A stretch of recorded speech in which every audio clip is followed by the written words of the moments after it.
আসসালামু আলাইকুম, welcome back to my channel. আজকে আমি কোনো রকম মাংস ছাড়া কাবাব তৈরি করে দেখাবো বিয়ে বাড়ির স্টাইলে।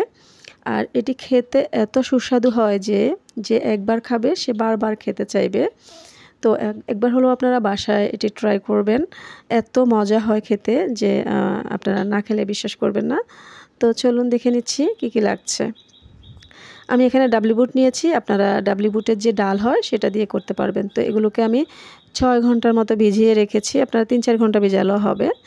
এবারে ব্লেন্ডারের জারে দিয়ে দিচ্ছি, সাথে দিয়ে দিচ্ছি কয়েক কোষ রসুন আর একটি ডিম দিয়ে দিয়েছি সাথে। এগুলোকে আমি ভালো করে তারপর ব্লেন্ড করে নিব।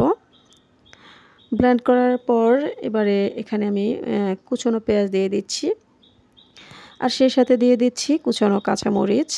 এখানে আপনারা চিলি ফ্লেক্স দিতে পারবেন, আমার বাচ্চা খাবে সেজন্য আমি চিলি ফ্লেক্স দিব না। আমি 1 চা চামচ জিরা দিয়েছি, 1 চা চামচ ধনিয়ার গুঁড়া দিয়েছি। এগুলো সব টালা জিরা গুঁড়া, টালা ধনিয়া গুঁড়া বাসায় তৈরি করেছি। আর লবণ আপনারা স্বাদ মতো দিবেন। এর সাথে চাইলে আপনারা আরও চাট মশলা ইউজ করতে পারেন অথবা কাবাব মশলা ইউজ করতে পারেন। আমি সেগুলো করছি না। আমি ঘরে থাকা সব মশলা দিয়ে সবসময় রান্নার চেষ্টা করি ভালো করে, মজা করে। এর কারণ হচ্ছে এত বাইরে থেকে এটা কিনতে হবে ওটা কিনতে হবে, এত ঝামেলা অনেকে যেতে চায় না।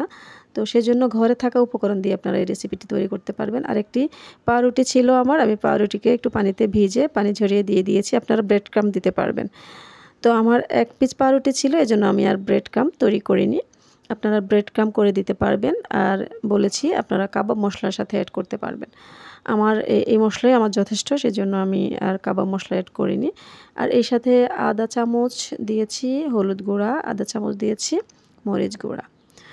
তো সমস্ত ঘরে থাকা উপকরণ দিয়েই এই কাজটি করা যাবে। এখানে কোনো ধরাবাঁধা একেবারে নিয়ম নেই যে এটা দিতে হবে ওটা দিতে হবে, এমন কোনো নিয়ম নেই। ঘরে থাকা উপকরণ হাতের কাছে থাকা সহজ কিছু দিয়েই আপনি সুন্দর করে রান্না মজা করে নিতে পারলে সেটাই হচ্ছে সার্থকতা। তো এখানে আমি প্যান দিয়ে দিয়েছি এবং প্যানে তেল দিয়ে দিয়েছি। তেলটাকে গরম করে নিব। আপনারা আরও বেশি পরিমাণ তেলও দিতে পারবেন। আমি সয়াবিন তেল দিয়েছি, রান্নার তেল যেটা। হাতে কিছুটা তেল মাখিয়ে এখানে শেপ দিয়ে নিচ্ছি।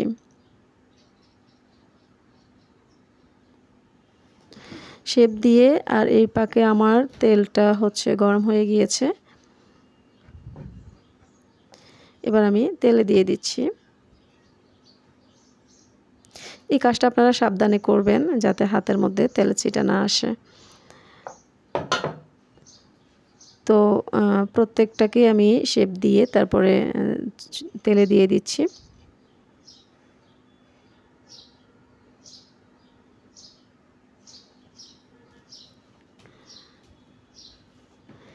রান্না এমন কোনো কঠিন জিনিস না।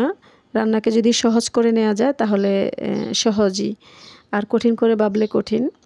তো আমাদের বাঙালি মেয়েরা কঠিন হোক সহজ হোক রান্না তো করতেই হবে। রান্না করা ছাড়া আমাদের কোনো উপায় নেই। তো এক পিঠ ভাজতে আমার 5-6 মিনিট লেগেছে। এরপর আমি উল্টে দিচ্ছি। উল্টে আরেক পিঠও ভেজে নেব। এত সুন্দর ঘ্রাণ বের হয়েছে ভাজার সময় যে কি বলবো। তো আমি এবার তুলে নিচ্ছি। তুলে এরপর এখানে আমি কিছুটা পেঁয়াজ রিং দিয়ে দিচ্ছি। এই কাবাবের সাথে পেঁয়াজ, এই দেশি পেঁয়াজের এই রিংগুলো খেতে অনেক মজা হয়। আপনারা ট্রাই করবেন একবার হলো বাসায়।